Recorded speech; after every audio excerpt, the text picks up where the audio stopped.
कितने लोगों को ये बात लगती है? यस, अशोक सर को लगती है। और किसी को ये बात फील होती है? आप में से किसी को ये बात महसूस होती है कि यार काश ये बिजनेस पहले मिला होता? कितनों को होती है? वेरी गुड, कविता है। और किसको होती है? कैलाश सर को भी हो रही है थोड़ी थोड़ी, यस। और विजय डोबरियाल जी है, गौरव जी है, वेरी गुड। संगीता भी है, very good very good, Kotdwar से संगीता भी है। और सोनम भी है, कविता भी है हमारे बीच में, वेरी गुड वेरी गुड। और किसको होती है बात फील? एक बार फिर से हैंड रेज करेंगे। मीनाक्षी है हमारे बीच में, वेरी गुड। दुर्गा दीदी भी है, वेरी गुड, दीदी को प्रणाम। बहुत बढ़िया बहुत बढ़िया, यस, वेरी गुड। और यस यस, बहुत सारे लोग हैं। Yes, thank you very much जिन भी लोगों ने हैंड रेज किया। ठीक। और जिन भी लोगों ने वीडियो ऑन किया, देखो पता है क्या दोस्तों, वीडियो ऑन करना ना, अभी मैं देख रहा हूँ हमारे बहुत सारे, संगीता है किचन में काम कर रही है, ठीक, इट्स क्वाइट ओके। ये ये रिप्रेजेंट करता है कि हम सिस्टम के प्रति कितना सीरियस हैं। ठीक। आप कुछ भी कर रहे हैं, ठीक। हाँ, दो ही चीजों के लिए मैं मना करता हूँ। यदि आप ड्राइव कर रहे हैं, ठीक, तो वीडियो ऑन करने से डायरेक्ट मतलब थोड़ा सा ध्यान भटक सकता है, ठीक है, और वो सही चीज नहीं है, चालान हो सकता है, ठीक। और यदि आप वॉशरूम, इसके अलावा आप कहीं भी हैं, कुछ भी कर रहे हैं, तो it's quite okay video on करके, है ना, क्योंकि ये आपकी उसको दिखाता है, कमिटमेंट को दिखाता है। तो जिन भी लोगों ने वीडियो ऑन करके जो बैठे हैं, मेरी ओर से उनको विशेष विशेष बधाई। तो दोस्तों, आज थोड़ी सी चर्चा करते हैं कुछ स्पेशल टॉपिक पे। हमारे साथ बबली और सर भी है नैनीताल से, बहुत बहुत स्वागत है सर। चौहान सर भी दिखाई दे रहे हैं मुझे, वेरी गुड, बहुत बहुत स्वागत है सर। तो थैंक यू सर, बहुत बहुत धन्यवाद। तो दोस्तों, मैंने ये देखा है, मैंने लगभग 65 से 70 बुकें मैंने पढ़ी हैं, लीडरशिप को लेके, डायरेक्ट सेलिंग को लेके, और ह्यूमन साइकोलॉजी को लेके। आज भी मेरी बुक सेल्फ में बहुत अच्छी अच्छी बुक्स हैं। कुछ इधर उधर हो गई, कोई ले गया पढ़ने के लिए, वो वापस नहीं आ पाई। 65 से 70 किताबें मैंने पढ़ी है।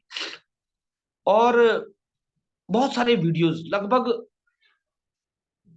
2000 के आसपास, छोटे बड़े सारे वीडियोस, अगर मैं काउंट करूं लगभग 2000 के आसपास ये संख्या बैठेगी। ठीक। मैंने ये देखा है कि इन सारी वीडियोस को देख के, इन सारी किताबों को पढ़ के, मैं एक निष्कर्ष पे निकला कि डायरेक्ट सेलिंग जो बिजनेस है ना, आरसीएम जो बिजनेस है ना, ये प्लान, प्रोडक्ट, है ना, कैलकुलेशन, ये इसका मात्र 10% पार्ट है। मैं आपको रियली में बता, कई सारे लोग बोलते हैं यार मुझे प्लान नहीं आता, मेरा बिजनेस कैसे चलेगा। कई बोलते हैं यार मुझे प्रोडक्ट की जानकारी नहीं है, मेरा बिजनेस कैसे चलेगा। कई बोलते हैं मुझे तो कैलकुलेशन आती नहीं, मेरा बिजनेस कैसे चलेगा। मैं आपको ईमानदारी से बताना चाहता हूँ, ये बिजनेस मात्र 10% पार्ट है। प्लान, प्रोडक्ट, कंपैरिजन, कैलकुलेशन, ठीक, 90% क्या है, कोई बता पाएगा? ये सारी चीजें, कंपनी की नॉलेज, है ना, ये सारी चीजें जो है 10% पार्ट है। तो फिर 90% क्या है, कोई बताएगा? चैट बॉक्स में लिख के। Self believe, yes, self confidence, काफी नजदीक है, काफी नजदीक है। मैं आपको बताता हूँ, बड़ी सोच, काफी नजदीक है। देखो, बहुत अच्छा रिस्पॉन्स आया कुछ लीडर्स की ओर से। सेल्फ बिलीव, सेल्फ कॉन्फिडेंस और बड़ी सोच, ये हमारे व्यक्तित्व से जुड़ा हुआ है। माइंडसेट भी हमारे व्यक्तित्व, हमारे पर्सनली उससे जुड़ा हुआ है। हो सकता है जिसकी सोच बड़ी हो, जरूरी नहीं है कि वो व्यक्ति अच्छा हो, है ना। आप इस बात को देखिए, हो सकता है किसी की सोच बड़ी तो हो कि मुझे लाइफ में वहां जाना है, बड़ा पैसा कमाना, बट जरूरी नहीं है कि वो अच्छा व्यक्ति, ठीक। 90% है लोक व्यवहार।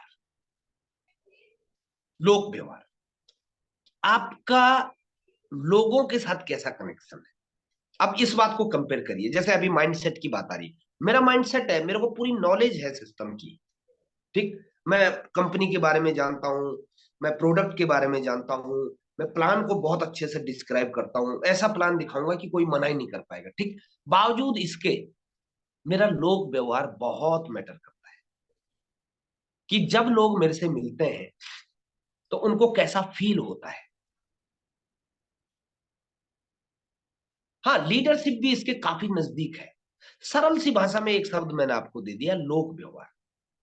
जिन लोगों का हम प्लान बता रहे हैं, आप चिंता मत करिए कि वो प्लान को समझ पाए या नहीं, आप चिंता मत करिए कि वो प्रोडक्ट की क्वालिटी को चेक कर पाए कि नहीं, डोंट केयर, क्योंकि ये सब बहुत पीछे रह जाता है।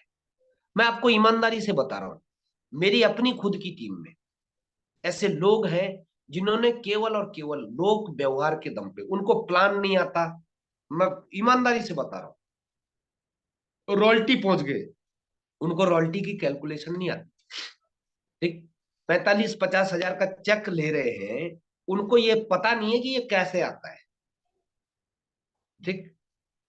बहुत सारे ऐसे लोग हैं जिनको प्रोडक्ट की कोई नॉलेज नहीं है, वो उतना ही बोलते हैं जितना अपलाइन ने बोला। अपलाइन ने बोला कि तेल खा के गैस नहीं होती है, तो वो वही बोल रहे हैं, उनको अपनी खुद की, लेकिन बावजूद उसके उनका लोक व्यवहार बहुत अच्छा है, बावजूद इसके जब वो लोगों से बात करते हैं तो लोगों को अच्छा लगता है।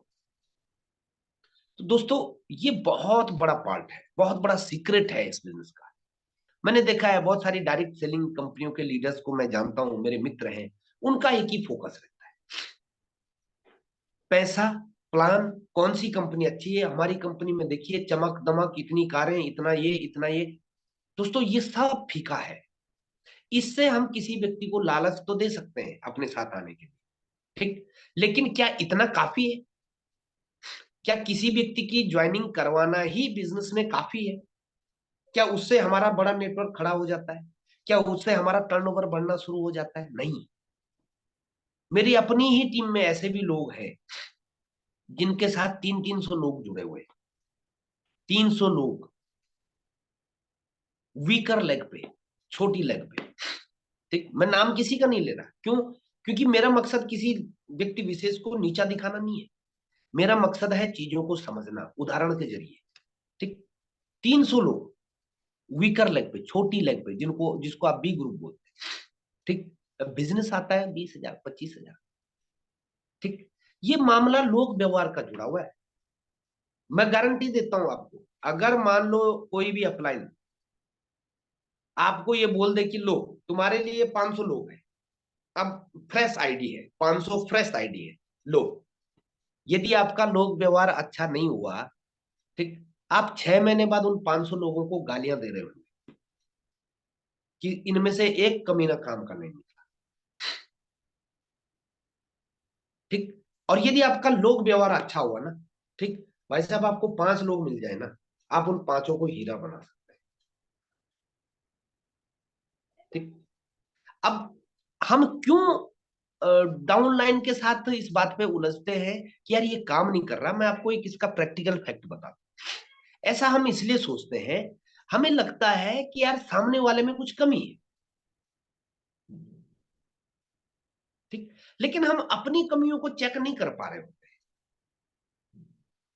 जबकि कई बार ऐसा होता है कि रिलेशन अगर बिगड़ा है, एक अपलाइन और डाउनलाइन का रिलेशन बिगड़ा है, हो सकता है हमारी वजह से भी बिगड़ा, कोई जरूरी है डाउनलाइन की वजह से ही रिलेशन बिगड़ता है? अपलाइन की वजह से भी तो हो सकता है। लेकिन अपलाइन, कोई भी अपलाइन जो अपने अंदर सुधार नहीं करना चाहता, उसको कभी ये बात पता नहीं चलती कि यार कमी हम में भी हो सकती है। अगर मेरा डाउनलाइन मेरे से दूर गया है, मेरा लीडर अगर मेरे साथ मेरा फोन नहीं उठा रहा है, तो कमी हमारे अंदर भी हो सकती है। इस बात को भी नजरअंदाज नहीं करना चाहिए, क्योंकि हम दुनिया को नहीं बदल सकते दोस्तों। सतीश पंडित जी बोलते थे कि कृष्ण, गौतम, नानक, ईसा, बुद्ध, अच्छा गौतम तो बुद्धि हो गए है ना, महावीर, है ना, इनके पास बहुत अच्छी बातें थी, सबके पास बहुत अच्छी बातें थी। और जिस टाइम पर ये लोग रहे तात्कालिक समय में, उससे बड़ा धर्म कोई रहा भी नहीं धरती के ऊपर। बुद्ध थे तो सब जगह बौद्ध धर्म था, महावीर थे तो सब जगह जैन धर्म था, ठीक, कृष्ण जी थे तो सब जगह, है ना, मतलब अपने अपने समय के जो है दिग्गज दार्शनिक बोल लो, है ना, जो भी बोल लो, ये लोग तो भगवान ही मानते हैं। लेकिन क्या इनकी बात सबने मानी? नहीं मानी ना। तो आपको क्यों गलतफहमी ये है कि आपकी बात सब लोग मान? दोस्तों यकीन करिए, हम दुनिया को नहीं बदल सकते, हम दुनिया की सोच को नहीं बदल सकते, खासकर तब तक जब तक हम कुछ करके ना दिखा। तब तक आप अगर दुनिया की सोच को बदलने जा रहे हैं, ठीक, तब तक यदि आप लोगों को बदलने जा रहे हैं, आपको झटके मिलेंगे। ठीक, मैंने कल के प्रोग्राम में, कल की मीटिंग में, संडे की मीटिंग में एक प्रोग्राम का जिक्र किया था। किस किस को याद है? मेरे पास तो मैसेजेस भी आने लग गए। ओके, मैठण जी को याद है, और किसी को याद है?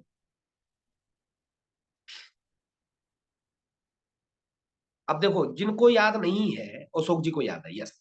देखो, जो सीखने का इच्छुक होगा ना, मीनाक्षी को भी याद है।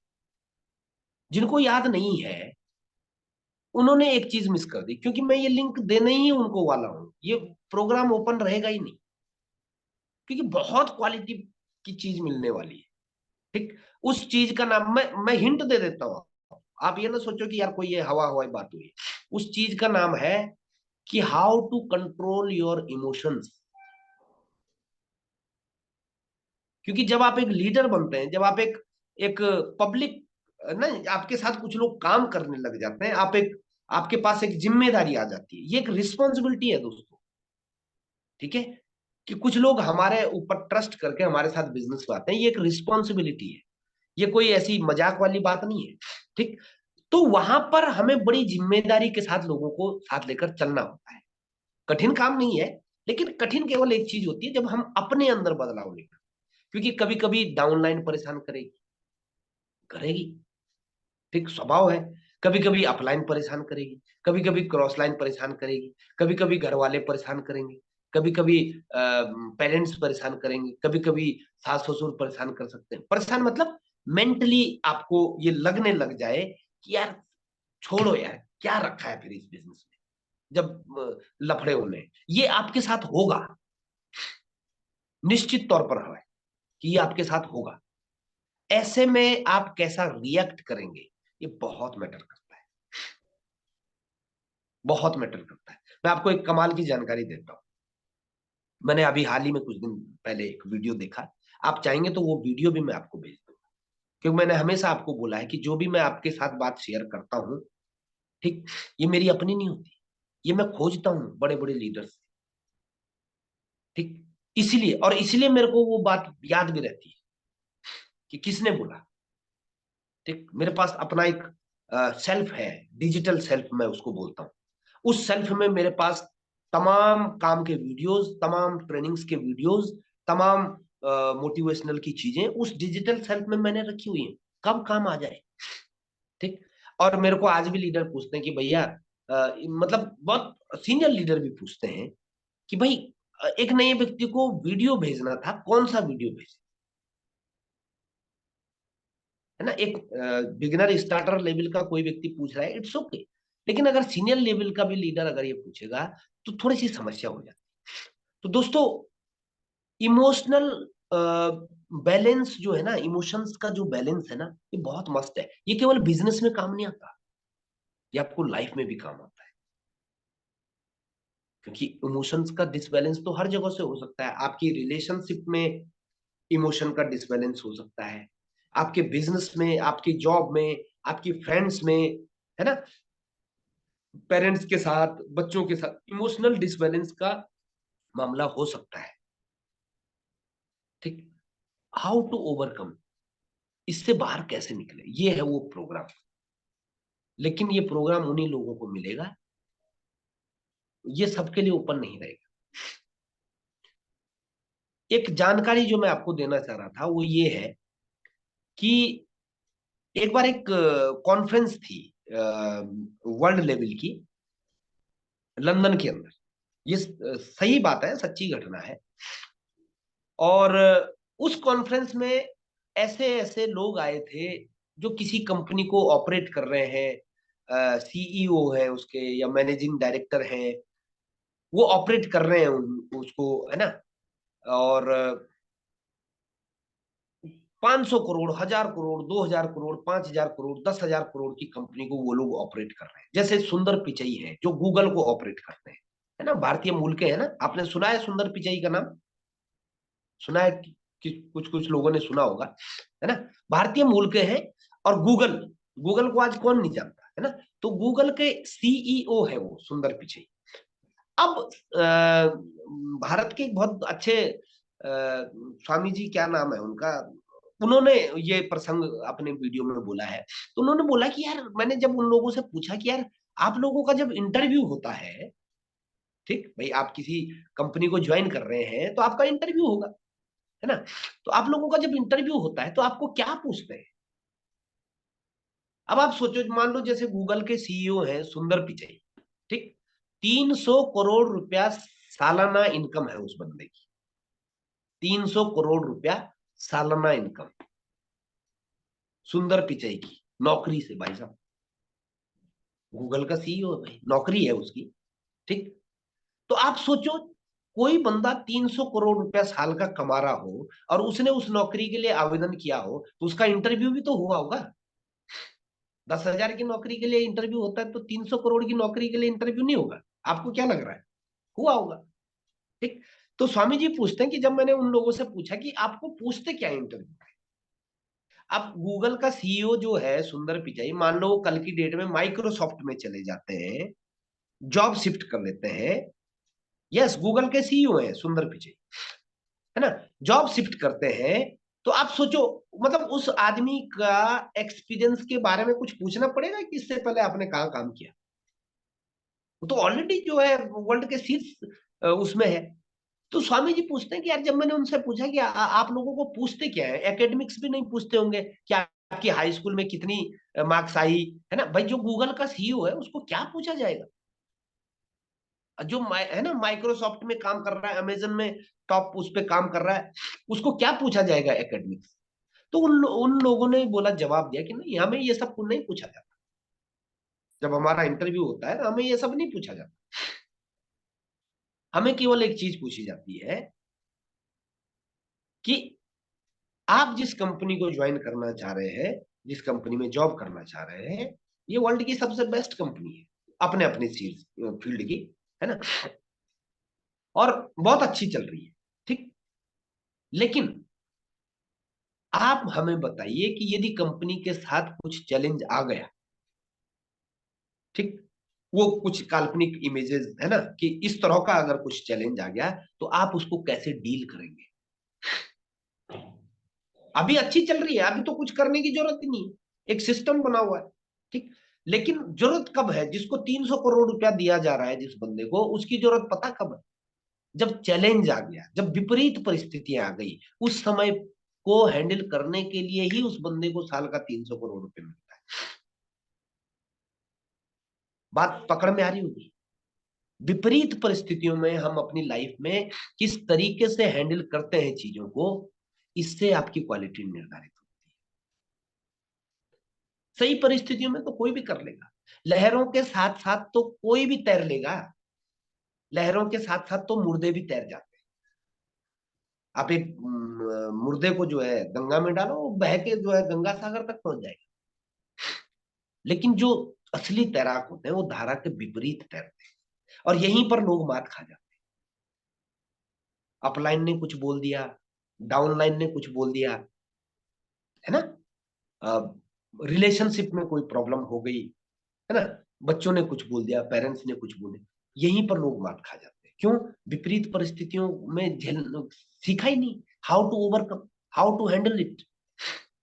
दोस्तों, ये जो मतलब जो इतनी हाई प्रोफाइल जॉब होती है ना, ठीक, इनमें केवल एक क्वालिटी देखी जाए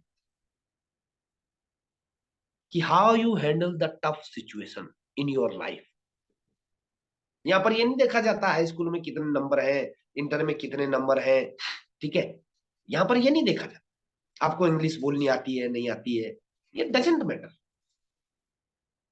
लेकिन यहां पर एक ही चीज देखी जाती है कि how to handle tough situation in your life. विपरीत परिस्थितियों में आप कैसा रिएक्ट करते हैं, that is called true leadership. RCM हमें ये चीज सिखाता है, और इसके लिए मैं स्पेशल सेशन लेने जा रहा हूं। ठीक है, तो मैं ये बोलना चाहता हूं, ये लोक व्यवहार का हिस्सा है, ये पब्लिक डीलिंग का हिस्सा है। आपकी जब टीम बनेगी, 2 लोग, 5 लोग, 7 लोग, 10 लोग, 20 लोग, आपके साथ ये सिचुएशंस आएंगी, आपको लगेगा कि साला के इसके साथ तो कल से ना काम ही नहीं करना है। ठीक, इसने मेरा फोन नहीं उठाया, ठीक, इसके साथ कल से काम ही नहीं करना है ना। या फिर कई बार अब अपलाइन के साथ भी ये बात होती है कि अपलाइन ने मेरा फोन नहीं उठाया, छोड़ो, अपलाइन ही छोड़ दी, बिजनेस ही छोड़ दिया इस बंदे ने। अपलाइन ने फोन नहीं उठाया, बिजनेस ही छोड़ दिया। डाउनलाइन ने फोन नहीं उठाया, बिजनेस ही छोड़ दिया। तो ये बंदे को एक प्रॉब्लम है क्या, कि ये नहीं जानता कि विपरीत परिस्थितियों में, जो परिस्थिति इसके मन के हिसाब से नहीं है, ये नहीं जानता कि विपरीत परिस्थितियों में कैसे टैकल करना है। और जब तक ये सीखेगा नहीं, तब तक ये लीडर नहीं बनेगा। तब तक ये कितने भी लोगों को ज्वाइन कराए, ये लोगों को अपने साथ आगे लेके नहीं चल पाएगा। ज्वाइनिंग कितनी भी करा लो, क्यों? क्योंकि लोगों को साथ लेकर चलने के लिए ना, पंडित जी बोलते थे, देखो पंडित जी ने तो सारी ज्ञान की बातें कही हुई है, मात्र 13 कैसेट के अंदर पूरा नेटवर्क मार्केटिंग का विशाल सागर है। पंडित जी बोलते थे कि जब आपके सामने टफ सिचुएशन हो, उस समय पर आप लोगों को कैसे हैंडल करते हैं। पंडित जी बोलते थे कि लोगों का एक स्वभाव होता है, और पंडित जी बोलते थे कि बड़े आश्चर्य की बात है कि लोगों का स्वभाव जो है ना, शासित होने का होता है, शासन करने का नहीं होता है, शासित होने का, यानी कमांड होने का, कि कोई उनको कमांड करे, कोई उनको गाइड करे, कोई उनको मोटिवेट करे, कोई उनको चलाए, लेकिन किसके द्वारा।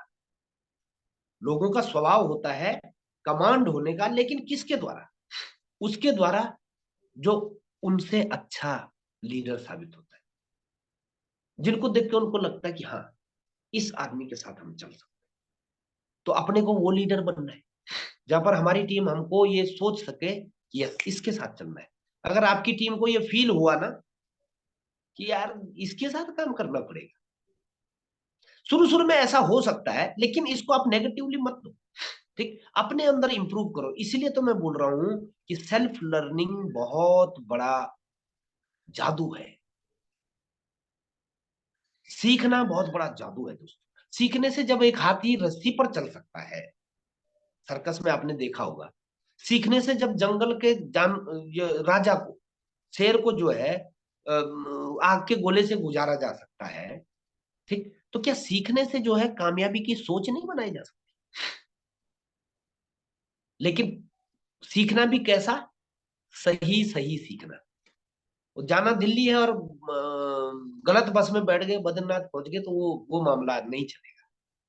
ठीक है, तो मैं आप लोगों से सिंपल रिक्वेस्ट करता हूं कि ये बिजनेस प्लान आपको आता है नहीं आता है, कंपनी भीलवाड़ा के बजाय मध्य प्रदेश में भी होती, क्या फर्क पड़ जाता? आप बताओ, क्या फर्क पड़ जाता? आरसीएम भीलवाड़ा राजस्थान के बजाय मध्य प्रदेश में होती, क्या फर्क पड़ जाता? आपने किसी को मध्य प्रदेश बोल दिया है, ठीक, क्या फर्क पड़ गया उस वक्त? कुछ फर्क नहीं पड़ा। ठीक, आपने जो है पहले, जैसे हम प्लान बताते हैं कि भाई सबसे पहले कस्टमर है वो रिटेलर से सामान लाता है, दुकानदार से, फिर वो होलसेलर से सामान लाता है, फिर वो डिस्ट्रीब्यूटर, आपने डिस्ट्रीब्यूटर को जो है सीधे रिटेलर की जगह रख दिया, क्या फर्क पड़ गया? कुछ नहीं पड़ा। लेकिन दोस्तों आपके व्यवहार से बहुत फर्क पड़ता है। आपने प्लान बहुत सटीक बताया, A1 जैसा, मतलब मास्टर माइंड प्लान बताया, आपने प्रोडक्ट की जानकारी बहुत अच्छी दी, लेकिन आपका व्यवहार लोगों को पसंद नहीं आया। आप उनको एरोगेंट लगे, आप उनको इगोइस्टिक लगे, आप उनको जो है ये लगे कि यार ये आदमी बड़बड़ बड़बड़ करता रहता है, हमारे तो सुन ही नहीं रहा। ठीक, आपका बेस्ट प्लान भी फेल है। ठीक, आपकी सारी प्रोडक्ट की नॉलेज फेल है, चाहे आपका प्रोडक्ट दुनिया में सबसे नंबर 1 प्रोडक्ट, फेल है। लेकिन यदि आप लोक व्यवहार में अच्छे हैं, ठीक, तो आप विजेता है दोस्तों। ये सीखना है, ठीक। और लोक व्यवहार में सबसे बड़ी जो चीज मैंने आपको बता दी वो है how to control your emotions. कुछ लोगों की मजाक ये आदत होती ना मजाक करने की, है ना। इसको एक उदाहरण से समझो आप। कुछ लोगों की आदत होती है बहुत चुभते हुए मजाक करने की। आप सब लोगों की लाइफ में ऐसे लोग होंगे, है ना। अच्छा, उनको क्या लगता है कि जब वो मजाक करते हैं तो इट्स ओके, नॉर्मल है यार, मजाक ही तो किया, ठीक। लेकिन अगर वही मजाक उसके साथ हो जाए तो भाई साहब उनके कानों से धुआं आ जाता है। ऐसा है, ऐसे किसी की लाइफ में है लोग। यस, सब ऑलमोस्ट सभी की लाइफ में होते हैं ऐसे लोग, है ना। नाम मत बताना, ठीक, हो सकता है वो, है ना, लेकिन ऐसे होते हैं, ठीक। तो मैं ये क्या बोल रहा हूँ, इस बंदे का इस बात पे कंट्रोल ही नहीं है कि सामने वाले ने भी मेरे साथ मजाक किया, इसका कंट्रोल नहीं है, ठीक। तो ये पब्लिक डीलिंग में फेल हो गया। मैं ये नहीं बोल रहा हूँ कि सही कौन है गलत कौन है, गलत सही का मामला नहीं है, मामला है आपके हैंडल करने का, ठीक। प्रधानमंत्री ने एक गलत नीति निकाल दी, ठीक, या मान लो कुछ भी ऐसा, अब मामला हैंडल करने का है, मामला उसको गाली देने का नहीं है। गाली देने से क्या होने वाला है? मान लो किसी ने हमारे साथ गलत किया, कुछ गलत करे, किसी ने हमको गाली दे, ठीक। अब क्या करेंगे? हाथ चढ़ा के जो है उसका गला पकड़ने जाएंगे तो और पंगा होगा, और अगर वो आपसे शक्तिशाली निकला तो निश्चित है कि आपका नुकसान होगा, निश्चित है, ठीक। और हम वहां पर इंटेलिजेंट होते हैं, ऐसी बात नहीं है। अगर अपने से तगड़ा व्यक्ति गाली दे देना, भाई साहब उसको चुपचाप निकल भी लेते हैं, खिसक लेते हैं, बोला यार इसके साथ उलझना ठीक नहीं है। वहां पर हम मैनेज करते हैं। अपने से पतला होगा, कमजोर होगा, 100% वहां पर हाथ ऊपर चढ़ा के चौड़े हो जाते, ठीक। ये भी एक तरह की इंटेलिजेंसी है, ऐसी बात नहीं है, ठीक। और होना चाहिए, मैं बोलता हूं कि इस तरह की इंटेलिजेंसी होनी चाहिए कि आपको चीजों को हैंडल करना आए, नहीं तो फिर पिटोगे, यानी नुकसान खाओ, है ना। तो समझना ये है कि लोक व्यवहार में सबसे महत्वपूर्ण हिस्सा है अपने भावनाओं को हैंडल करना। किसी ने हमको कुछ बोल दिया, हमको बुरा लग गया, ठीक है, मान लो सामने वाला व्यक्ति ही गलत है, ठीक है, इट्स ओके। लेकिन अब आगे क्या? अब आगे भी तो कुछ एक्ट करना है ना, ठीक है, अपने को बुरा लगा, ठीक है, इट्स ओके। अब आगे क्या?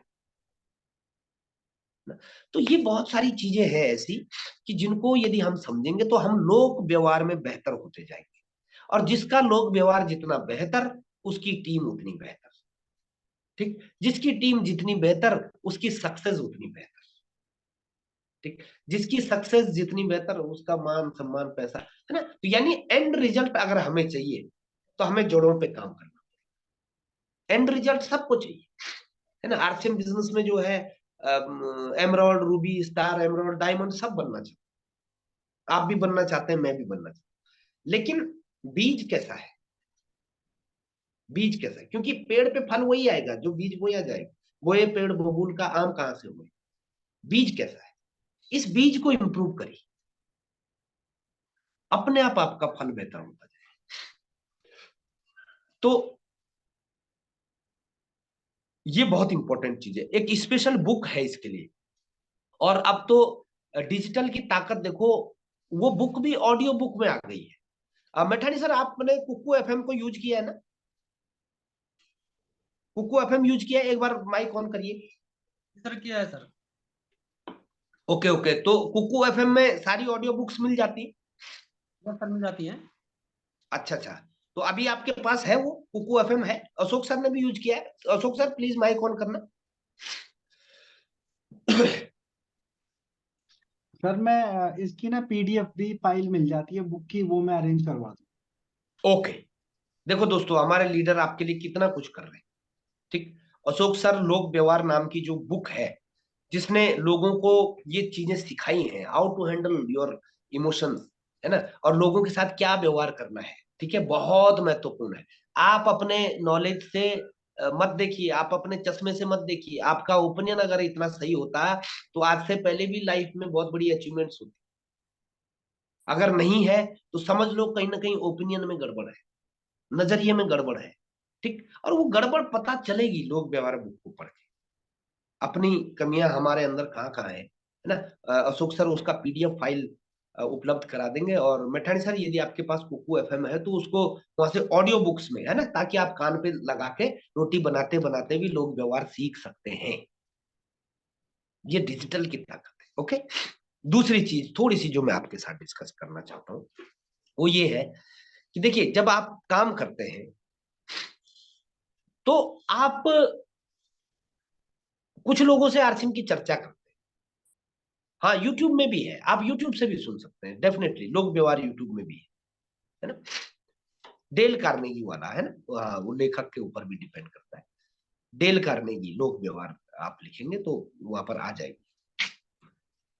तो जब आप लोगों से बिजनेस की चर्चा करते हैं ना, ठीक, तो शुरू शुरू में बड़ी हिचक होती है कि यार अगर अपलाइन ही बता देता कितना अच्छा होता, है ना, होता है। और ये एक नॉर्मल सी बात है, इसमें कोई शर्म महसूस करने वाली बात नहीं है। हर व्यक्ति, हर लीडर इस प्रक्रिया से गुजरा है, इस फेज से गुजरा है कि यार अपलाइन ही बता देती कितना अच्छा होता, ठीक। लेकिन एक समय के बाद ऐसा आता है कि हमको अपने स्टैंड, अपने पैरों पे खड़ा होना पड़ता है, और होना चाहिए। ये दुनिया की रीत है ना। एक पक्षी अपने बच्चे को घोंसले में तब तक पालता है जब तक वो असमर्थ होता है, जब तक उसका खतरा होता है कि यार वो सही ढंग से उड़ नहीं पाएगा, कोई शिकारी आकर उसको खा जाएगा, है ना। वो माँ बाप को पता होता है, ठीक। लेकिन एक समय के बाद माँ बाप उसको धक्का दे देते हैं कि अब तेरी उड़ान की बारी है ना। तो कुछ लोग इस बिजनेस के अंदर, हाँ ये बात सही है कि जब माँ बाप उसको धक्का देते हैं, 100 में से एक आध पक्षी मर भी जाता है, वो अपने पंख नहीं पूरा फड़फड़ाता और नीचे गिर जाता है, ठीक। लेकिन ये कुदरत का रूल है, इसीलिए तो सारे लोग कामयाब नहीं हो पाते। कामयाब वही होता है जो प्रोसेस को पूरा कर लेता है और उसके बाद एक्शन करता है। तो नेटवर्क मार्केटिंग बिजनेस में भी जो है, नहीं ना, नेटवर्क मार्केटिंग बिजनेस में भी दो तरह के लोग मैंने देखे अपनी आंखों से प्रैक्टिकली। पहले वो जिनकी उड़ने का समय तो हो गया, जिनका खुद काम करने का उनके अंदर एबिलिटी आ गई, टैलेंट आ गया, लेकिन बावजूद उसके वो अपने कॉन्फिडेंस को इंप्रूव नहीं कर पाते हैं, और टैलेंट होने के बाद भी लोगों से चर्चा नहीं कर पाते। एक कैटेगरी ये है, ठीक। और दूसरी, ये कैटेगरी उतनी खतरनाक नहीं है, क्योंकि इनको थोड़ा सा सेल्फ कॉन्फिडेंस कम है। इट्स ओके, ये सीखा जा सकता है, सेल्फ कॉन्फिडेंस को बढ़ाया जा सकता है। लेकिन दूसरी कैटेगरी है, ये बहुत खतरनाक, ये अभी उड़ने लायक नहीं हुए, लेकिन इनको लगता है कि ये खुले आसमान में उड़ सकते हैं, और ये निकल पड़ते हैं, ठीक। मना करने के बावजूद भी निकल पड़ते हैं। और फिर होगा क्या, होगा ये कि इनका बहुत सारे ऐसे शिकारियों से सामना होगा, और इनको बचना तो आएगा ही नहीं, क्योंकि इनके पंख अभी पूरे डेवलप नहीं हुए। इनको इनको मतलब इनको मैनेज करना नहीं आएगा, और ये बहुत बड़े खतरे में पड़े। पहले वाला खतरे में नहीं है ज्यादा, क्योंकि अपलाइन देख रहा है कि यार इसका सेल्फ कॉन्फिडेंस कम है, वो उसको पुश करता रहेगा, धीरे धीरे करके उसका सेल्फ कॉन्फिडेंस। जैसे हमारे टाइगर टीम में जो नेचर है काम करने का, जैसे संडे का प्रोग्राम है, हम क्यों नए लोगों से फीडबैक लेते हैं, तो वहां पर रायता भी फैला देता है। अब वो तो कुछ भी बोल सकता है ना, वो आरसीएम के प्रति निगेटिव भी बोल सकता है, लेकिन फिर भी क्यों, क्योंकि मैं उस प्रक्रिया से गुजरा हूं कि ऐसे लोगों को हैंडल कैसे करना है, इसलिए मैं वो कर लेता हूँ, अलाउ कर लेता हूँ। लेकिन उसका मकसद जो है वो ये है कि नया व्यक्ति बोलना सीखे। आज मैं देखता हूँ बहुत सारे लोग हमारे साथ ऐसे हैं, बहुत सारी बहनें हमारे साथ ऐसी हैं जिनको बोलना नहीं आता था, उनके पसीने आते थे, सच में पसीने आते थे बोलने, ठीक। लेकिन धीरे धीरे हमने उनको प्रैक्टिस करवा के, हमने उनको अप्रिशिएट करवा के, है ना, और बाद में जो है वो एक अच्छे वक्ता के रूप में उनका कॉन्फिडेंस बन गया। अच्छे वक्ता से मतलब क्या है? जिसका कॉन्फिडेंस है। ठीक। तो सेल्फ कॉन्फिडेंस डेवलप करने के तरीके तो हैं, लेकिन ये जो दूसरा कैटेगरी का पंछी है जिसको ओवर कॉन्फिडेंस हो गया है, ये बड़ा खतरनाक है। इसका इलाज नहीं है ना, ये निकल पड़ता है। तो कभी भी हमें ये बहुत बारीकी से समझना है कि हमें न तो लो कॉन्फिडेंस में रहना है, ठीक, और ना ओवर कॉन्फिडेंस में रहना है ना। एक बैलेंस होता है बीच का।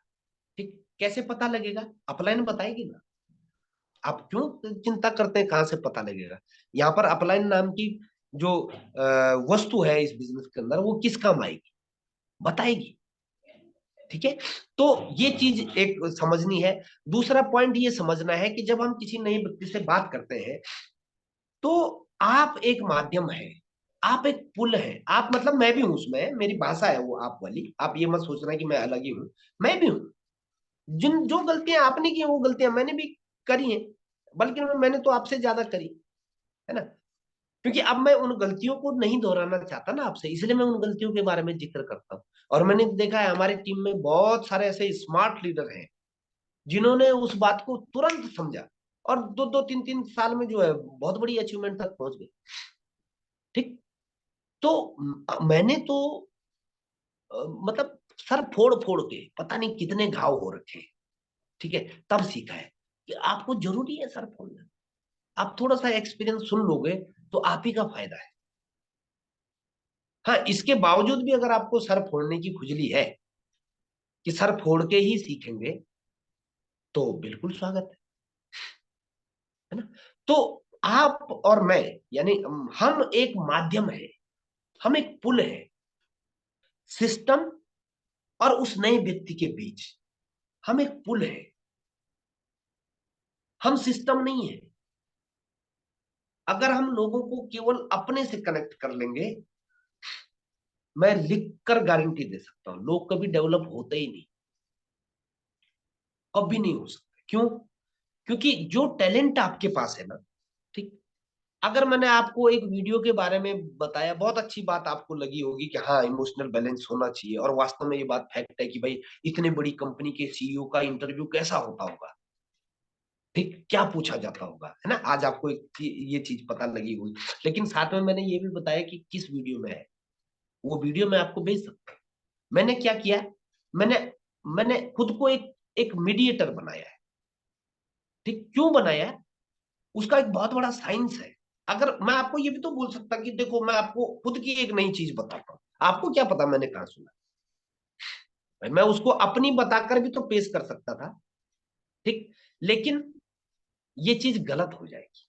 इसलिए गलत हो जाएगी क्योंकि जो टैलेंट आपके पास है वो टैलेंट हर व्यक्ति के पास नहीं होगा। और आपको हमेशा इस बात का विशेष विशेष विशेष ध्यान रखना है कि जब भी आप लोगों को आरसीएम बिजनेस के बारे में बताएं तो अपने व्यक्तिगत टैलेंट से कभी इंप्रेस ना करें, कभी नहीं। क्यों? एटलीस्ट पहली मुलाकात में कभी ना करें। जबकि लोग क्या सोचते हैं कि पहली मुलाकात में ही ये पट गया ना अगर, ठीक, तो मेरा काम आसान हो जाएगा। आपका काम आसान नहीं होगा, क्योंकि आपका काम ही तब शुरू होता है जब वो ज्वाइन होगा। इस बात को समझिए, है ना। वो ज्वाइन जब तक नहीं हुआ तब तक तो एक्शन हुआ है, उसका रिजल्ट नहीं आया। जब वो ज्वाइन हो जाएगा उसके बाद आपका काम शुरू हो जाएगा। लेकिन उसके मन में हमेशा एक चीज रहेगी, क्या, कि जितना अशोक जी के अंदर टैलेंट है ना, जितना मीनाक्षी के अंदर टैलेंट है ना, जितना मैठानी सर के अंदर टैलेंट है ना, उतना हमारे अंदर तो नहीं है। तो हम कैसे करेंगे इस बिजनेस को? ठीक है। तो सतीश पंडित जी बोलते थे कि make it simple, make it simple. लोगों को लगना चाहिए कि यार ये बिजनेस आसान है, मैं भी कर सकता हूँ। ठीक। तो आप एक पुल हैं उस नए व्यक्ति के और सिस्टम के बीच। आप एक पुल हैं। जब तक आप पुल बने रहेंगे तब तक आपका काम यूं यूं यूं यूं यूं यूं चलता रहेगा। ठीक। और यदि आप खुद ही सिस्टम बन गए, क्योंकि कई बार क्या होता है ना, अपने को प्रेजेंट करने की हर व्यक्ति के अंदर ख्वाहिश होती है। मैं नहीं बोल रहा कि गलत है, लेकिन इनिशियल स्टेज पर जो है वो ख्वाहिश हमारे लिए खतरनाक भी हो सकती है। नाम के साथ, सम्मान के साथ, मैं आपको बहुत कमाल का एक सीक्रेट बता रहा हूं, ठीक। जिन लोगों ने इस सीक्रेट को समझा है उन्होंने बहुत बड़ा नाम कमाया है हमारी खुद की टीम में, ठीक। नाम के साथ एक बहुत बड़ा रहस्य जुड़ा हुआ है, इसको जितना लेने जाओगे ये उतना दूर भागेगा। सम्मान के साथ एक बहुत बड़ा रहस्य जुड़ा है, इसको जितना पकड़ने जाओगे ना ये आपसे उतना दूर भागेगा, और जितना आपके मन में इसकी लालसा छूट गई ये उतना आपके पास आएगा। ये बहुत बड़ा सीक्रेट है, कुछ लोगों को ये बात हजम नहीं होगी, हाजमोला खाना पड़ेगा, लेकिन ये सच है। हजम नहीं भी हुई तो क्या फर्क पड़ता उससे, सच तो सच है। अब कुदरत का नियम है, जैसे देखो जीवन है, ठीक। जीवन में कई बार विपरीत परिस्थितियां हो जाती है, अनचाही परिस्थितियां हो जाती है, ठीक। कोई अपना छोड़ के चला गया, दुनिया छोड़ के चला गया, है ना, कोई अपना रिश्ता तोड़ के चला गया। अब विपरीत परिस्थितियां हैं, हजम नहीं होती, लेकिन सच तो सच है, ठीक। तो जीवन को समझने, मैं बोल तो रहा हूं ये बिजनेस बिजनेस है ही नहीं। मैंने जब से इस बात को समझा मैंने इसको बिजनेस माना ही नहीं। ये तो जीवन जीने की एक कला है, ठीक। इसलिए जो लोग आरसीएम दिल से करते हैं ना, ठीक, उनका एक अलग ही रंगत होता है ना। आप अशोक जी को देख लीजिए, मैठाणी जी को देख लीजिए, मीनाक्षी है हमारे यहाँ, और भी बहुत सारे लीडर्स है, चौहान सर है हमारे साथ, है ना, कैलाश जी है, और जितने भी लोग हमारे जो में, हेमलता दीदी दिखाई दे रही है, बड़ा प्राउड हुआ मुझे दीदी से मिलके, है ना, बहुत कुछ सीखा मैंने, है ना। और सुरेश सर है, बबली है नैनीताल से, क्या गजब की पर्सनैलिटी। सर के पास तो शेरो शायरी का भी भंडार है, वाह वाह। मतलब मैं तो सर को बोल ही चुका हूँ कि सर आपकी बहुत जरूरत है, ठीक। हंसाते हैं लोगों को, है ना। मतलब बहुत सारे लोग, कैलाश नेगी जी हैं दिल्ली से, है ना, बहुत लोग हैं हमारे साथ, हेमंती चौहान दीदी हैं, दमयंती राणा भी मुझे दिखाई दे रही है, मुझे बहुत अच्छा लगा दीदी से मिलके। पहली मुलाकात में ही दीदी ने दिल जीत लिया, है ना। दुर्गा दोबरियाल दीदी हैं ऋषिकेश से, कमाल की पर्सनैलिटी है ना। तो मैं ये बोलना चाहता हूँ कि हमारी लाइफ में अच्छे लोग आएंगे, कोई कमी नहीं है। कमी केवल कहां पर होती है, उनकी संभाल करने में कमी। तो यदि कोई संभाल करना सीख गया वो दुनिया को जीत सकता है। धीरू भाई अंबानी की एक बहुत सच्ची घटना मैं आपको बताता हूँ। क्यों उनको इतना सम्मान दिया जाता है, इसलिए नहीं कि उन्होंने पैसा ज्यादा बनाया, इसलिए सम्मान नहीं मिलता है, इसलिए कि उन्होंने कुछ ऐसा किया जो आम व्यक्ति नहीं कर पाता है, ठीक। अ, अभी जो प्रेजेंट में शायद जो जियो के जो सीईओ हैं जो उसको ऑपरेट करते हैं, उनका नाम मैं भूल रहा हूँ। तो एक बार उनका इंटरव्यू था धीरू भाई अंबानी जी के साथ, ठीक। अब वो बंदा टैलेंटेड था तो उसको अपने टैलेंट पे थोड़ा एटीट्यूड भी था, ठीक। और धीरू भाई अंबानी तो धीरू भाई अंबानी ठहरे, तो इंटरव्यू हुआ, ठीक। तो डील कुछ पैसे को लेके उसने बोला नहीं मैं इतना पैसा लूंगा, अंबानी साहब ने बोला नहीं ये ज्यादा है, ठीक। उन्होंने बोला नहीं इतना देना है तो ठीक है, अदरवाइज मैं आपकी कंपनी को ज्वाइन नहीं कर रहा हूँ। अब धीरू भाई अंबानी जी की एक खासियत थी, वो लोगों को पहचान लेते थे, ठीक। और वो छांट छांट के अपनी कंपनी में उन लोगों को रखते थे जो क्वालिटी पर्सन होते थे, इसलिए तो ये ऑर्गेनाइजेशन इतनी बड़ी कर दी उन्होंने।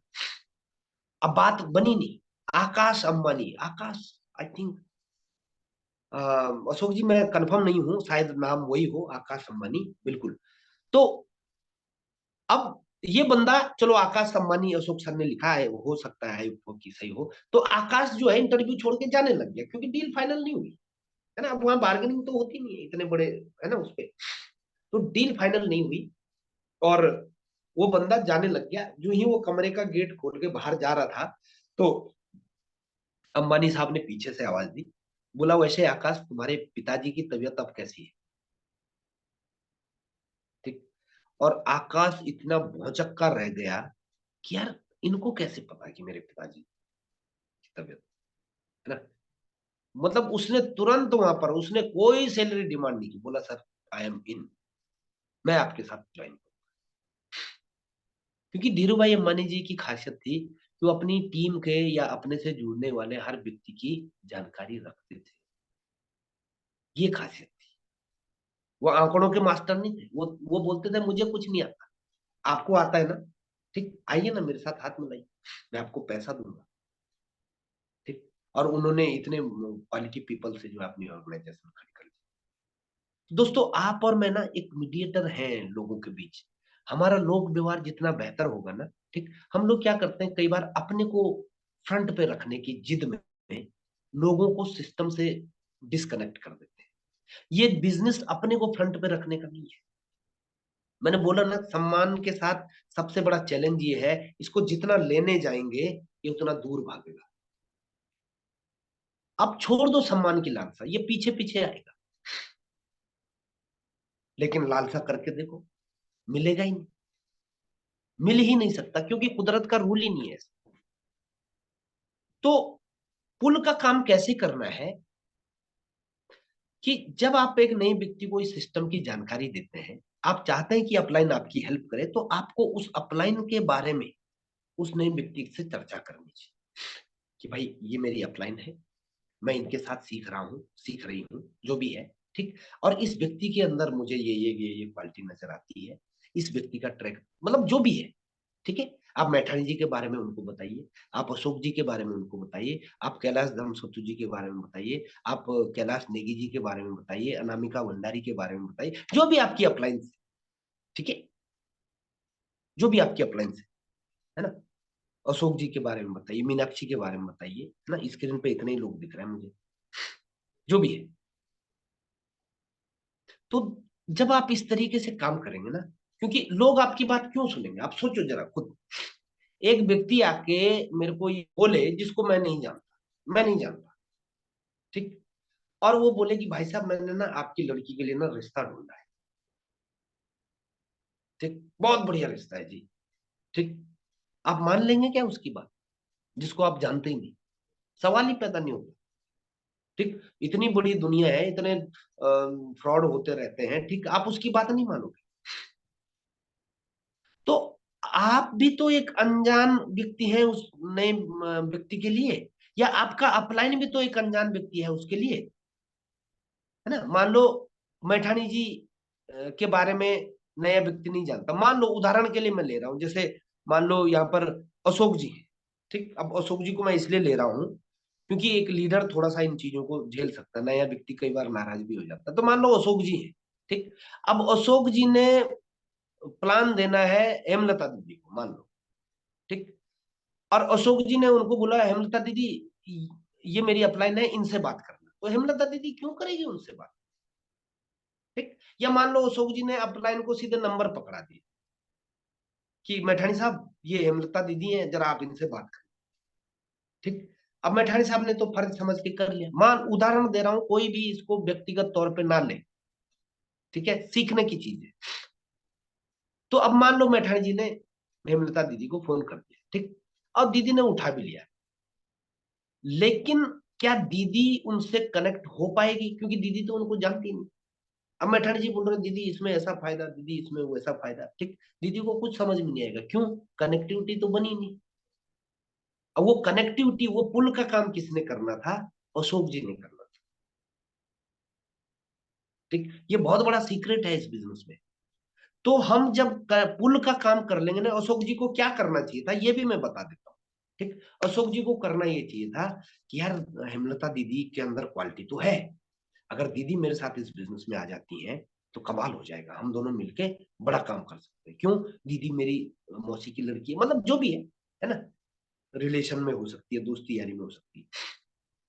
लेकिन यार दीदी क्या मेरी बात से सहमत होगी, है ना, ये एक डाउट रहता है ना, अपने लोगों के साथ काम करने में थोड़ा ये डाउट रहता ही है, सभी के साथ रहता है। तो अशोक जी ने क्या किया, अशोक जी ने पुल का काम किया, कैसे कि यार मैठाणी जी के पास ना बहुत अच्छी नॉलेज है इस सिस्टम की, और दीदी तो वैसे सवाल ज्यादा करती है, ठीक। मान लो उदाहरण दे रहा हूँ, वैसे हेमलता दीदी बहुत शांत स्वभाव की है, लेकिन उदाहरण दे रहा हूँ, मान लो कोई ऐसा व्यक्ति जो सवाल ज्यादा कर रहा है। अब अशोक जी ने क्या किया, वहां पर मैठाणी जी को एडिफाई कर कि दीदी मैं ऐसा ऐसा एक काम कर रहा हूँ, ठीक, और दीदी मुझे पूरा यकीन है कि यदि आप इस काम को समझेंगे ना, ठीक, तो 100% आप बहुत तेजी से इस काम में ग्रो करेंगे, क्योंकि दीदी मुझे आपके अंदर क्वालिटी नजर आती है। ठीक, अब थोड़ी सी आपने उस नए व्यक्ति की तारीफ कर दी अपने हिसाब से, झूठी तारीफ भी नहीं करनी। अब मान लो हेमलता दीदी पेंटिंग बनने ही बनाती, अब मैं दीदी को बोलूं दीदी आप पेंटिंग बहुत बढ़िया बनाती, तो दीदी समझ जाएगी ये तो मक्खन लगा रहा है, मैं पेंटिंग तो आज तक नहीं बनाई कभी, है ना। जैसे दुकानदार होते हैं ना, बहुत तेज, कपड़े की दुकान वाले के पास जाओ, महिलाएं क्या करती हैं, महिलाएं कई बार अपने आप को ओवर स्मार्ट बना देती हैं। ठीक, पहली बार किसी दुकान में गए, महिलाओं को इसलिए बोल रहा हूँ क्योंकि महिलाएं शॉपिंग ज्यादा करती हैं, ठीक, अदरवाइज नहीं लेना। ठीक, पहली बार मान लो दुकान में गए और उससे लड़ झगड़ती हैं, और ये अच्छा भी है, ठीक, मैंने देखा बड़े बड़े हीरोइंस भी रेट में बार्गेनिंग करती हैं, अच्छी बात है, ठीक है, वो कोई बुरी बात नहीं। तो वो बोलती है अरे भैया क्या यार, मैं तो आपसे हमेशा आपसे कपड़े ले जाती हूँ, ठीक, और वो भी देख रहा है यार इसको तो मैं पहली बार देख रहा हूँ, ठीक, लेकिन वो बोलता है हाँ हाँ बहन जी मुझे पता है आप हमेशा ले जाते हैं, वो भी लोग व्यवहार में एक्सपर्ट है।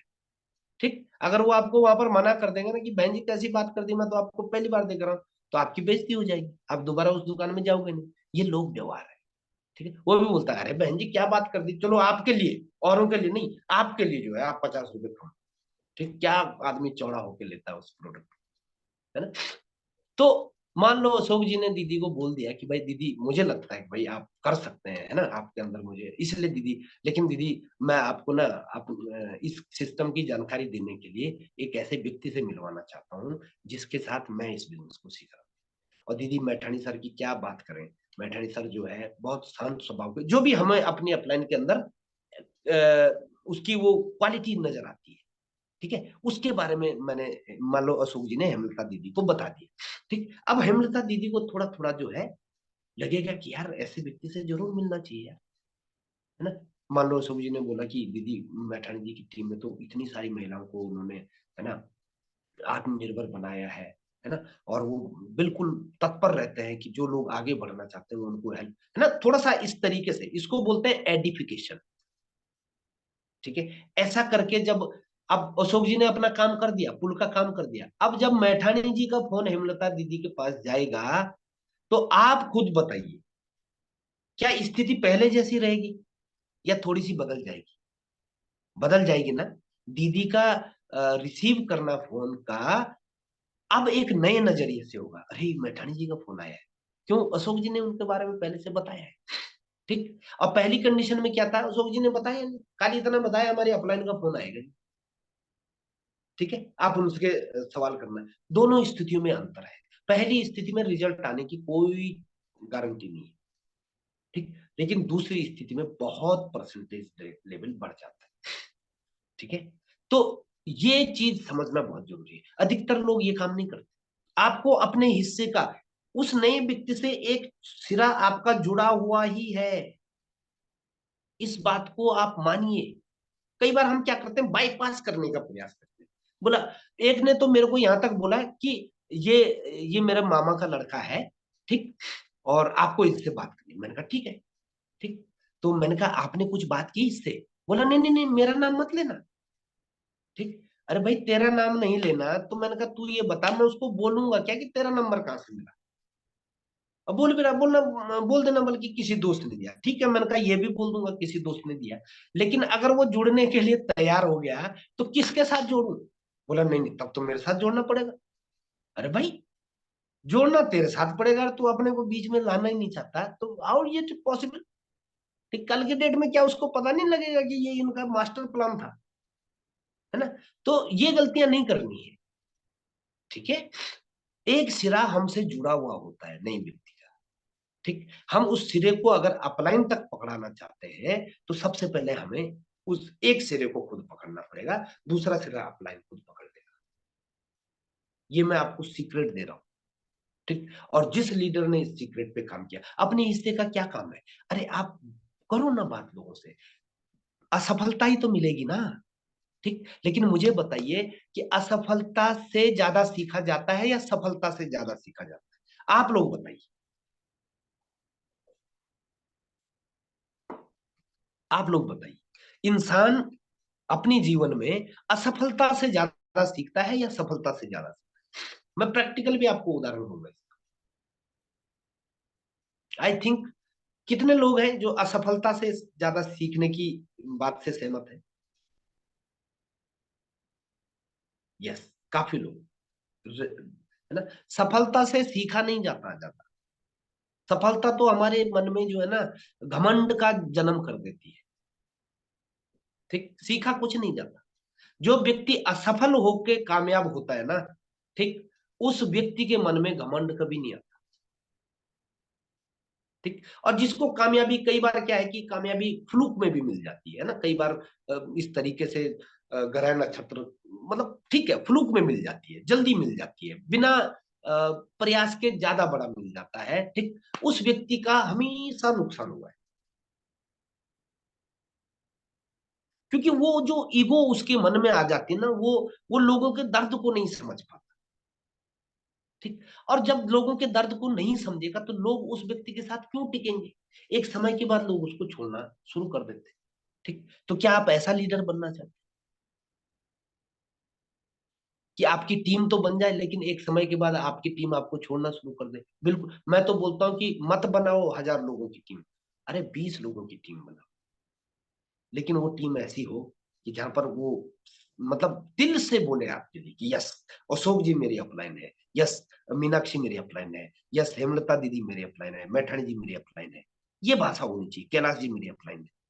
ठीक, दिल से। ठीक, तो असफलता से बच क्यों रहे हो? असफलता आपको मजबूत बनाएगी, बचो मत।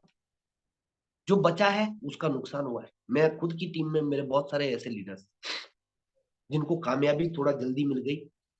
ठीक, क्योंकि हमारे यहाँ पर सिस्टम है, अपलाइन भी जोर लगा रहा है, डाउनलाइन भी जोर लगा रहा है, कई बार बीच में किसी की कामयाबी जल्दी मिल जाती है। ठीक, लेकिन उसकी खोपड़ी में इतना घुस गया, ठीक, कि साला मैं तो सांप बन गया, है ना? और फिर वो लोगों से उस तरह का व्यवहार रखता है। ठीक, लोगों ने उसको, लोग किसी को नहीं छोड़ते भाई साहब। ठीक, लोगों ने गोविंदा को नहीं छोड़ा। ठीक, गोविंदा जब चुनाव जीता, ठीक, तो गोविंदा को लगा साला मैं तो सांप बन गया, दोबारा लोगों ने गोविंदा को ऐसा पटकनी मारी, है ना। तो लोग हमेशा उस लीडर को फॉलो करते हैं जिसके अंदर उनको ये लगता है कि यस, ये हमें कमांड कर सकता है। ठीक, तो इस बात को समझिए, हमारा बिजनेस लोक व्यवहार का बिजनेस, इसमें अपने आप को निपुण बनाना है। आज का जो क्रक्स है, आज की मीटिंग का सार, लास्ट में जो मैं आपको बता रहा हूं, हमें 3 चीजें देखनी है। सबसे पहला, हमें लोक व्यवहार में निपुण बनना है। ठीक, बना जा सकता है। ठीक, अगर आपको लगता है कि मैं 4 बातें कर पा रहा हूं, यकीन करिए, मेरी छोटी सिस्टर यहीं पे बैठी है, मीनाक्षी। ठीक, उसको पता है कि मैं कैसा था। ठीक, मेरे से लोग बात नहीं करना चाहते। मेरे दोस्त आपस में जब हम मिलते थे, ठीक, सबसे ज्यादा इग्नोर किया जाने वाला व्यक्ति मैं था। क्यों? क्योंकि मेरा लोक व्यवहार बहुत गड़बड़ था। ठीक, और मुझे बड़ा उपेक्षित महसूस होता था, और उसकी खुन्नस में मैं दोस्तों को 4 बातें और सुनाता। जब हम उपेक्षित महसूस करते हैं, ठीक, तो गुस्सा, वो भड़ास भी हम निकाल देते हैं।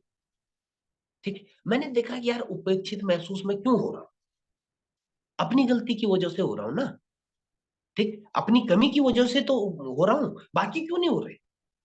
ठीक, तो फिर मैंने जो है आर्चिन बिजनेस में आने के बाद जब ये चीज देखी कि यार यहाँ पर लोग व्यवहार, कि अपने को मतलब कैसे लोगों से इंटरेक्ट करें ताकि लोग आपके साथ काम करना चाहे, लोग व्यवहार, है ना। तो मैंने वो चीज सीखी, मैंने बहुत सारी किताबें पढ़ी, बहुत सारे वीडियोस देखे। ठीक, धीरे धीरे मुझे समझ में आया कि हाँ यार, कुछ ऐसी टेक्निक्स हैं, कुछ ऐसे गूढ़ रहस्य हैं जिनको यदि हम अपना लें तो हम लोग व्यवहार में निपुण हो सकते हैं। ठीक, एक छोटा सा सीक्रेट बताता हूं, आज उसको एक्सप्लेन नहीं करूंगा, लेकिन बहुत काम करता है। ठीक, उस सीक्रेट का नाम है लिसनिंग, सुनना। ठीक, वो व्यक्ति हमेशा पसंद किया जाएगा जो दूसरे की बात सुनेगा। अगर हमारे अंदर बोलने की ज्यादा वो आ गई ना, कि बोलना ज्यादा है, उसको पसंद कोई नहीं। लालच के कारण जुड़ सकता है, लालच के कारण हमसे टिका रह सकता है, स्वार्थ के कारण हमसे टिका रह सकता है, पसंद नहीं करेगा। पसंद उसी को किया जाता है जो दूसरे की बात को सुनता है। अरे सुनो ना यार, क्या जा रहा है। अगर आपको अपने जीवन का सबसे बेहतरीन दोस्त मिल सकता है थोड़े से सुनने की वजह से, क्या जा रहा है। देखो हर चीज की कीमत तो होती है, ठीक। और सुनने से तो आपका एक्सपीरियंस बढ़ता है ना, बोलने से आप कुछ नया नहीं सीखते, क्योंकि बोलेंगे आप वही जो आपको पहले से पता है, इधर जो पहले से फीडेड है इंफॉर्मेशन वही तो बोलेंगे। लेकिन यदि आप सुनेंगे ना, आपको नई चीजें पता लगेंगी, है ना। तो सुनना एक बहुत बड़ा सीक्रेट है, ठीक है। तो पहली चीज, हमें लोक व्यवहार में निपुण होना है। दूसरी चीज, हमें न तो ओवर कॉन्फिडेंस में रहना है, ठीक, और ना लो, इतना कॉन्फिडेंस लो भी नहीं होना चाहिए कि यार हम किसी का सामना ही ना कर पाए, है ना। बैलेंस, ठीक। जस्ट कॉन्फिडेंट, न लो न हाई, जस्ट बी कॉन्फिडेंट। और तीसरी चीज, हमें एक पुल का काम करना है, ठीक। अपने आप को 30 मार खान बना के आपको इस इंडस्ट्री के अंदर कुछ नहीं मिलने वाला, मैं रियली में बता रहा हूँ, ठीक। मैं जब तक अपने आप को 30 मार खान मान रहा था, मैं भी था। मैं आपसे कोई केवल वो बातें नहीं कर रहा हूँ जो मैंने केवल पढ़ी है, मैंने उसको जिया है, ठीक। मैं 30 मार खान था, मेरे साथ कोई जुड़ने के लिए और काम करने के लिए तैयार नहीं होता, ठीक। जिस दिन से मेरे को ये बात समझ में आई, ठीक, कि यार लोगों को साथ लेकर चलना ही तो दुनिया की सबसे बड़ी कला है, ठीक। तो उस दिन से जो है मैंने लोगों को दिल से रिस्पेक्ट करना शुरू किया। उस दिन से मैंने लोगों को जो है दिल से अप्रिशिएट करना शुरू किया, चाहे मेरी कितनी भी, मेरे घर वालों ने या इनिशियल स्टेज पे मेरे दोस्तों ने बोला भी हो कि यार अबे इतना नहीं करते, थोड़ा स्वार्थी होना पड़ता है, ये बहुत सारी धारणाएं हैं लोगों की ना, ठीक है। लेकिन मेरे को कोई फर्क नहीं पड़ा, क्योंकि मैं जानता हूँ कि दिल से दिल का रिश्ता जो है उसकी भी एक कीमत है। कीमत तो है, इस दुनिया में कोई भी चीज फ्री नहीं मिलती, इस बात को हमेशा ध्यान रखना, है ना। एक कहानी भी है इस पे, उस कहानी के साथ मैं अपनी बात को लास्ट कर रहा हूँ, ठीक।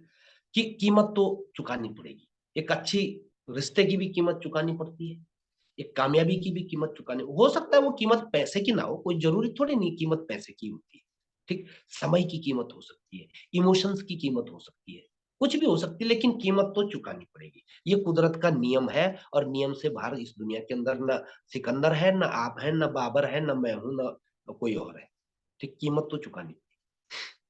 एक राजा था जिसके पास बहुत नॉलेज था, सारा जहान का नॉलेज, उसने सारे विद्वान व्यक्तियों को अपने राज दरबार में मंत्री बना रखा था, ठीक। एक दिन उसको सनक सूझी, बोला यार इस दुनिया में इतना ज्ञान है, ठीक।